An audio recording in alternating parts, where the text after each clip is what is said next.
Жалпы адамның кәсіп етуі негізі бұл дініміздің талабы. Және одан кейін сіз бір жерде кәсіп ететін болсаңыз, бір жерде жұмыс істейтін болсаңыз, біреудің қолында жұмыс істейтін болсаңыз, мемлекеттік мекемеде жұмыс істейтін болсаңыз, мысалы ауруханада жұмыс істейтін болсаңыз, онда сол жерде адалдықпен жұмыс істеуіңіз керек. Ақыңызды адал етіп алу үшін. Адалдықпен жұмыс істеуіңіз керек. Ғұламаларымыз айтады, сенің нәпіл құлшылықтарың дейді, сол аманатыңа негізі жүктеп алған мойныңа аманатыңа кедергі келтірмеу керек дейді. Яғни, мысалы, сіз біреудің үйінде, мысалы, стройкада істейсіз. Күннің ұзақ күні, сондай ыстық күнде ораза тұттыңыз, нәпіл ораза тұттыңыз. Сөйтіп, жұмысыңызға бардыңыз. Қарныңыз ашып әлсірегеннен жұмысты дұрыс істей алмайсыз. Ғұламаларымыз айтады, негізі бұл әлгі адамға сіз қиянат жасаған болып есептелесіз дейді. Немесе түнімен тәһәджүд оқыдыңызда, таңертең жұмысыңызға барып, мемлекеттік мекемеде жұмыс істейсіз, бардыңызда бір бұрышқа тығылып, жатып ұйықтадыңыз. Бұл ісің харам болып есептеледі дейді. Неге? Себебі сен оны аманат етіп алдың ба, сол аманатқа қиянат жасамау сенің парызың. Ал түнгі құлшылығың, ол нәпіл құлшылық болып есептеледі. Сенің нәпіл құлшылығың әлі қызметіңе кедергі келтірмеу керек. Мысалы, бір жерде заңгер болып істейсің, кеңес беруің керек, сен кеңес берудің орнына ұйықтап жатсың. Немесе шығып кетті, басқа деп айтыңдар дейсің да, көлігіңе барып ұйықтап жатарсың. Бұл нәрсе негізі дінімізде харам болып есептеледі. Осы ғұламаларымыздың бірі, аты есімнен шығып тұр, Ибрахим ибн Адхам беді, бір адамдардың қолында жұмыс істейді. Егінінде, әйтеуір, бау-бақшасын суарып, солай жұмыс істейтін болады. Бір күні бір таныстары, діндес бауырлары іздеп келеді. Бұл кісі жұмысында болады. Обедтің уақытында, түскі астың уақытында. Сонда әлгі кісі, яғни жұмыстың иесі, бау-бақшаның иесі, әлгі ғалым әулие кісіге әкеп тамағын береді. Сонда әлгі кісі тамақты алады, аналарға келіңдер, тамақтан жеңдер деместен тамақтың бәрін өзі жеп қояды.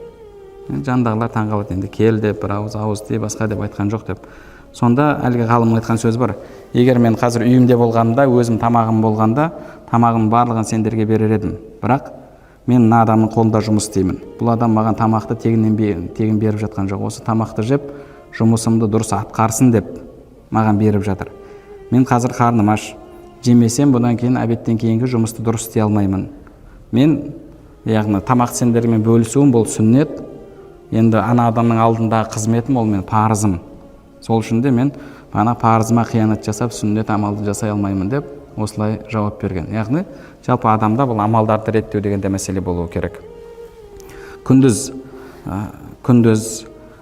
мұсылмандарға пайдаң тиетін жұмыстасың ба, жалпы жұмыстасың ба, аманаттасың ба, онда соны атқаруың керек. Ғұламаларымыз айтады, негізгі парыз құлшылықтан кейінгі қандай амал жақсы дейтін болсақ, одан кейін, мысалы, негізгі парыздарыңды орындадың ба, одан кейін ән-нафъул мутаадди, ән-нафъу ғайрул мутаадди деген бар. Яғни, басқаға пайдасы тиетін жақсы амалдар бар, және пайдасы тек қана өзіңмен шектелетін жақсы амалдар бар.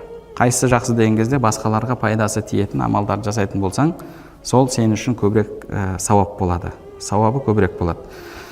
Яғни, мысалы, негізгі парыздарыңды, құлшылықтарыңды орындадың. Одан кейін бір адам отырып, мысалы, зікір етеді, екінші бір адам мұсылмандарға көмектеседі. Қайсының сауабы молырақ, көбірек, басқаларға пайдасы тигеннің сауабы көбірек. Әлбетте негізгі парыздардан кейін.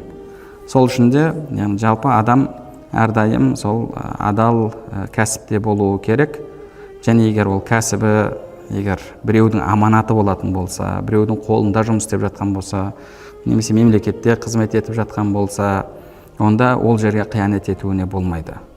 Егер қиянат жасайтын болса, алып жатқан ақшасы, оның айлығы адал болмайды. Ондай болатын болса, оған кедергі келтіретін басқа нәрселер тоқтату керек. Мысалы, бір адам тек қана құлшылық емес, түнде отырды, компьютер ойнады, компьютерден ойнады, немесе сотка шұқылап отырды, немесе түнімен кино көрді. Сөйтеді, ертеңінен жұмысына барады, жұмысында ұйқылы ояу шаршап жүреді. Бұл адамның ісі негізі харам, бұл дұрыс емес. Неге? Себебі өзіне тапсырылған аманатқа қиянат жасап жатыр. ол адамға келіп ұйықтау үшін, ұйқылы ояу жүру үшін ол жерде айлық төленіп жатқан жоқ.